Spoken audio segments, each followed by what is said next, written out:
Safran Specialty Paper Private Limited, Mumbai, quoted lowest rate for all 5 languages. అంటే చెన్నైకి దీనికి ఏ సంబంధము లేదని ముంబైకి చెందినటువంటి పేపర్ సంస్థ దీనిని లోయెస్ట్ టెండరర్గా ఇది పొందింది. ఈ 5 భాషలలో కోటి పుస్తకాలకు సంబంధించి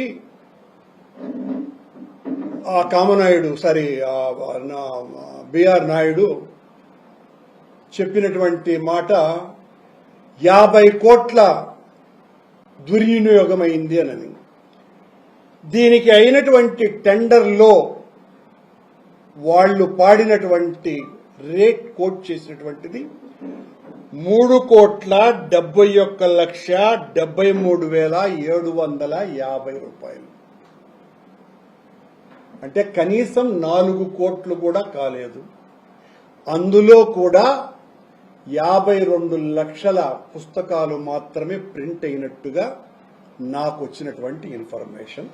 ఇది నేను ప్రింట్ చేసినటువంటిది కాదు సుమా, టీటీడీలో వర్క్ ఆర్డర్ ప్రొసీడింగ్స్ మీరు కూడా చేస్తే నొక్కితే ఖచ్చితంగా వస్తుంది.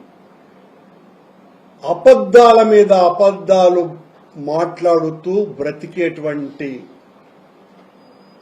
టీటీడీ ఆస్థాన విదూషకుడిగా మారిన బిఆర్ నాయుడు ఇంత పచ్చి అబద్ధాన్ని చెప్పి తన తోలుబొమ్మలైన తైనాతీలైన వందిమాగధులైనటువంటి వాళ్ల ఛానల్లో పనిచేసేటువంటి వాళ్ల చేత,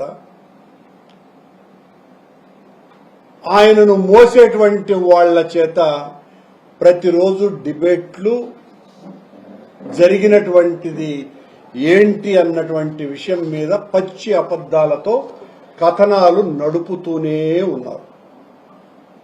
వాస్తవం అది. ఈ సందర్భంగా సత్యం మీద భగవద్గీతలో ఉటంకించినటువంటి శ్రీకృష్ణ భగవానుడు ప్రవచించినటువంటి సత్యాన్ని ఆధారం చేసుకొని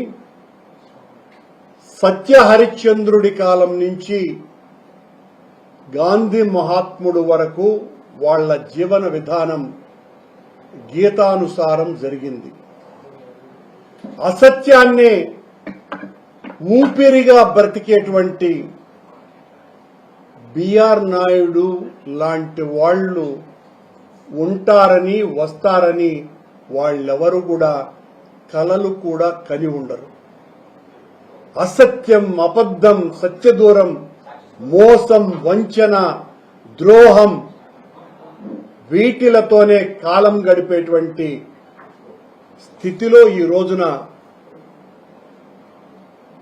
ఈ రకమైనటువంటి అబద్ధాలతో వల్లె వేస్తున్నారు. ఛాలెంజ్ విసురుతున్న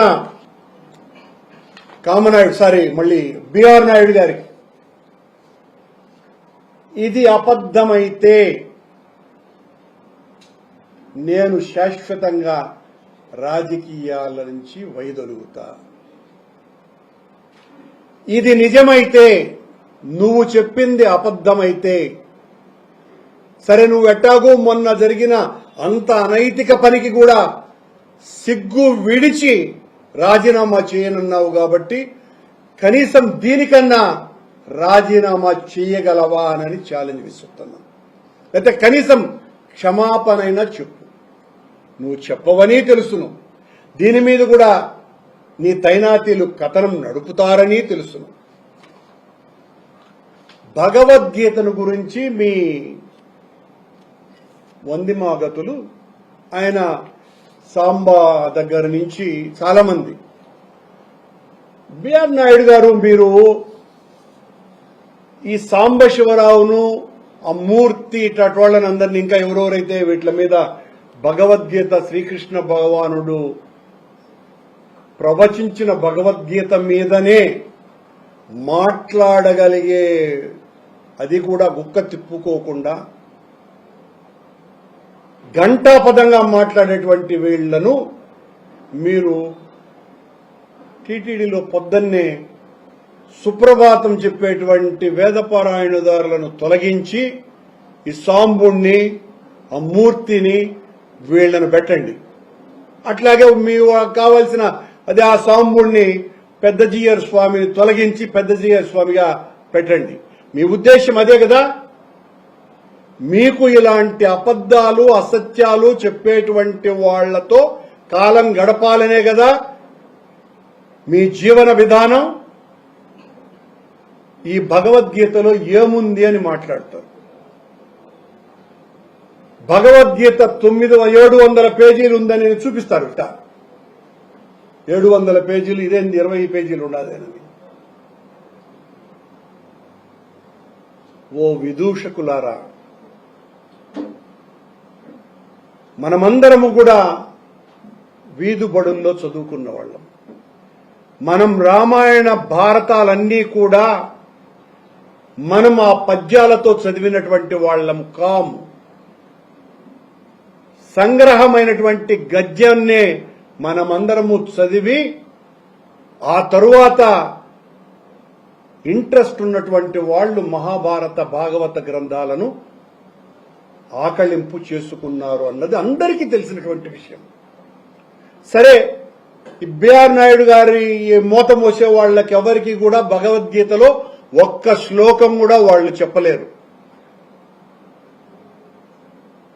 వీళ్ళు 700 పేజీలే కాదు సుమా, 1700 పేజీలు ఉన్నటువంటి భగవద్గీత కూడా ఉన్నది. కానీ ఈ శ్లోకాలు 700. అందులో సంజీవుడు ఒక శ్లోకం,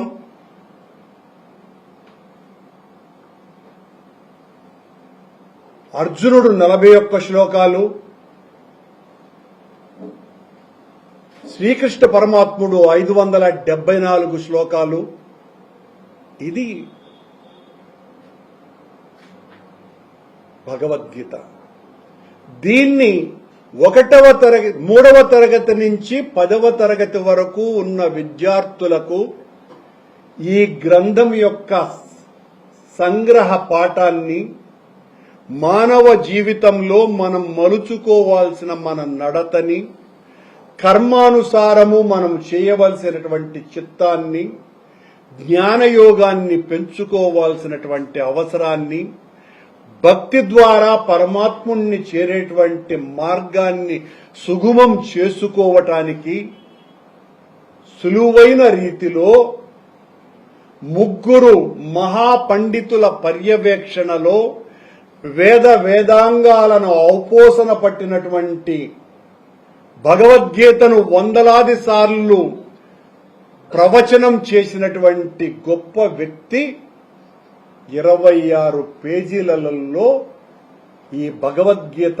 సారాన్ని అతి చక్కగా, మళ్ళా దీన్ని ఎక్కడ ఏమంటారోనని ఈ కుహనా మేధావులు ఆ లోపల విషయానికి మేము పోవటంలే, ముందు మాట మీద మాట్లాడుతున్నామని చిలక పలుకులు చెప్తా ఉన్నారు. నేను రాసినటువంటి ముందు మాట కూడా అదే. భగవద్గీత చదవాల్సినటువంటి అవసరం ఏంటి, ఎందుకు మన నడతను ఎందుకు మార్చుకోవాలి మనము అన్న విషయాలనే నేను చెప్పటం జరిగింది. ఈ ప్రబుద్ధులు తెలుసుకోవాల్సినటువంటి విషయం, 10 సంవత్సరాలుగా టీటీడీ ప్రచురిస్తున్నటువంటి ప్రతి ఆధ్యాత్మిక గ్రంథాన్ని, ఆ గ్రంథానికి ముందు మాట ఖచ్చితంగా టీటీడీ ఎగ్జిక్యూటివ్ ఆఫీసర్ గాని, కొన్నిసార్లు టీటీడీ అధ్యక్షులు గాని రాయకుండా ఒక్క పుస్తకం కూడా బయటికి రాలేదు. రాదు, అది సాంప్రదాయం.